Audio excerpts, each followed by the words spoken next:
Hey guys, welcome back to Hype RC. In today's video, we have a new release from ARRMA. This is the new Mojave Grom. So just a few months ago, we got the Typhon Grom, and this thing was killer. It was a huge step up from the Granite, in my personal opinion, and it looks like they're not going to stop there. So I really wanted to see them come out with the Mojave short course truck next. I'm a big fan of short course trucks. I used to race that class, and they're just plain fun to go out and bash around. So we're going to get this thing over to the bench, see what comes out of the box, and then take it on a real nice bash. Stick around and check it out.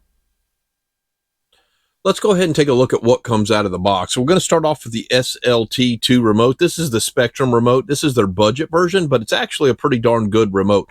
Easily one-handed drivable, comes with steering rate, steering trim. It does take 4 AA batteries. You can turn the throttle down to 75 or 50% on the back and reverse the servo. So this is a true RTR model. It comes with everything you need right out of the box, and so they do supply the 4 AA batteries that go with it. You also get your LiPo battery. This is a 1400 milliamp 30C2S battery, and then it does come with the microcharger. This is USB-C and USB. It does take a little while to use this one, but it does work to charge the battery up. You also get some shock spacers, a support card, a nice little kind of screwdriver hex on the back to take the wheels off to work on your rig, and a small Allen key. You get the Mojave Grom technical pack. This shows you how to change the pinion on the motor. Nice exploded view if you have to service your vehicle. And then you also get an instruction manual that kind of tells you how to charge the battery and set the remote up. And these are both good instruction manuals. And then, of course, you get the rig itself. Let's take an up-close look at the new Mojave Grom.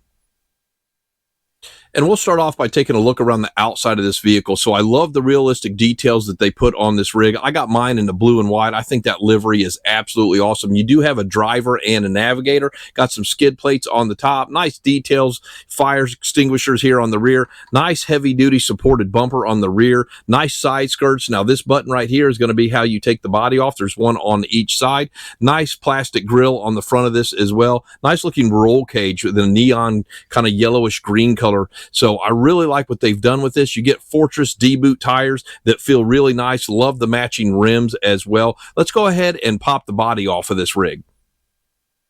So to take the body off, you actually just push both of these buttons on both sides and the body lifts right off. We have a bunch of heavy-duty structure underneath this body, so it should be extremely durable. That roll cage actually goes all the way through the top roof of this truck. So they have done an absolutely fantastic job with this body. I am extremely impressed with every time a new Grom comes out, exactly what they do to make it better and better each time. Now let's go ahead and take an up-close look underneath the hood on this rig.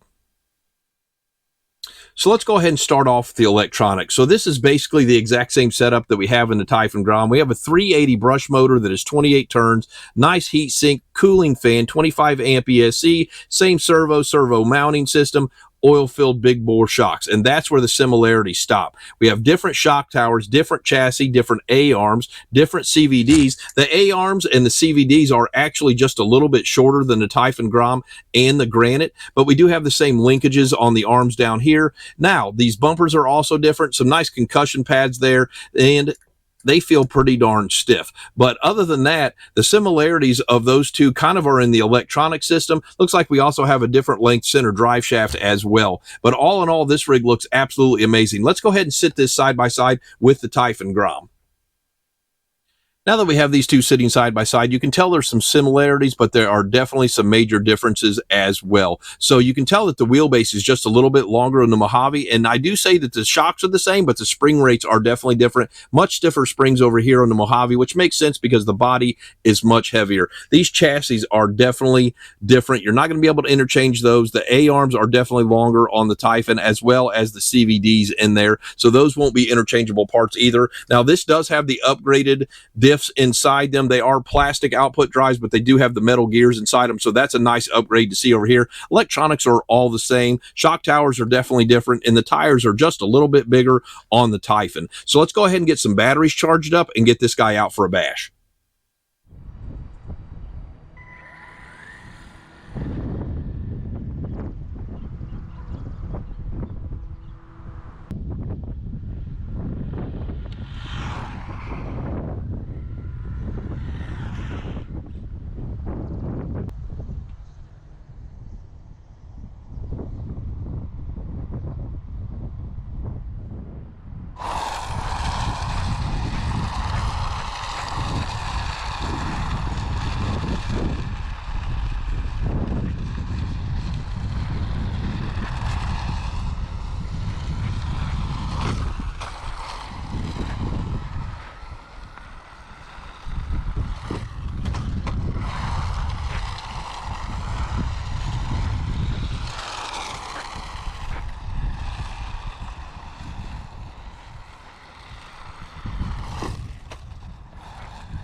All right, guys, I had an absolute blast getting out and running the new Mojave Grom. This might be my favorite Grom so far. And jumping over the Typhon, that's pretty hard to do because that thing was an absolute blast. But I had a ton of fun with this rig. Short course trucks are one of my favorite race classes. I set up that small course, and this thing was just a lot of fun. So let's go ahead and dive into the pros and the cons on this rig. And the number one pro for me was the fact that this thing still hit 21 miles an hour. So the electronics and everything in this still perform very well. I'm not quite sure how it did that with the heavier body. The gearing seems to be the same. It does have the upgraded diffs in it, but this thing is plenty fast. Will I end up putting a brushless system in it? Yes, just because that's what I do, but does it need it? No, it does not. The servo actually performed very well too. The oil-filled shocks are set up just right for this. The tires are extremely good on this. Good for the dirt, good for that tarmac. They just performed all the way around very well. This thing looks amazing as well. The drivers, all the scaleness of the stickers and the decals on this thing is just an absolute blast to get out and bash around. And I could see hobby shops setting up small tracks for this and having 4 or 5 of these, you know, for entry-level guys to get into racing. And the price is absolutely awesome on this. $150 and you get everything you need on this rig. You get your battery, your charger, batteries for the remote. The SLT2 remote performed very well. I do not have a problem with this remote. It's not the fanciest one, but it actually performs very, very well. So no rig is absolutely perfect. The only con that I can actually think of is the fact that it's a proprietary battery system, which I have a bunch of hobby grade chargers and things like that. So I really don't need that or want that. But for a guy that's just getting into this hobby, or if you buy this for a kid, the smart battery system is actually a really good idea for this. It does take a little bit longer for the batteries to charge, but all in all, the system is good and it does work, you know. And I got like 25 minutes of runtime out of one battery. You know, I know that these are on back order, so that stinks that you can't go out and get an extra battery, but you can get 25 minutes of runtime. And another thing that I did want to talk about on this is the new clipless system. This is the best one yet. It is so easy to get this on and off. I even got dust, dirt, and grime in there, and this thing just pops on and off every single time. So they just keep improving the Grom every time it comes out, and I am extremely pleased with this one. I'm thinking about going ahead and buying my boys one each and just having some races just like we did, set up the cones and just go out and have a blast with these. They're super durable. I flipped this thing, I tumbled this thing, I ran it into the fence a couple times, did not break a single thing. The new diffs seem to be handling all that power just fine, and the handling on this thing is amazing as well. So all in all, this gets a 9.5 out of 10 for me. You know, one gripe about the battery is just because I'm on the super hobby side of things, but for anybody else that's getting into this system does work very well for them. So I love this thing, highly recommended for $150. So don't forget to support your local hobby shops. Bash, crawl, repeat. Hit that subscribe and like button for me and ring the bell so you can catch my next video. We'll see you next time.